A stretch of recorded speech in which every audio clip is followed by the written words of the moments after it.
If you're looking for a step-by-step quick tutorial how to transfer the money from PayPal to Cash App, then this video is for you, because the goal of the video is to explain how to move your PayPal balance to your Cash App wallet. One thing that you need to keep in mind is that you can do the direct transfer to the Cash App if you have the Cash App card. And if you do not have, you can ask that from within the app and you can watch tutorials for this. Starting with step 1, you need to open the Cash App and you need to click this money or home tab, which is towards the bottom left hand side. Next, you need to locate the direct deposit credentials. For that, you would have to click on this accounting and routing. Here, if you do not get this routing or accounting number, then you need to get that Cash App card, which is free. Step 3, you need to open the PayPal app and click onto the transfer button to initiate the money transfer process. On the next screen, you need to click onto the transfer to the bank. On the next screen, you will see the list of the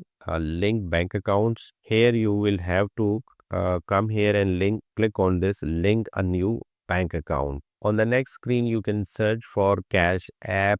If your Cash App bank account does not appear here, then you need to click onto this, enter your bank details. On the next screen, you need to click checking and enter the router and account number from the Cash App that we got. And once you do that, your Cash App will now be saved as a bank account. So upon doing this, your Cash App would be connected with your PayPal and you can press done. Once done, now you can initiate the money transfer process from the PayPal. Click the transfer button, enter the amount that you need to transfer, and in the next screen you will be given the option to choose from the instant or free option. You can choose that. In case of instant, you will have some percentage that will be deducted, and once done, your money will be transferred from the PayPal to the Cash App.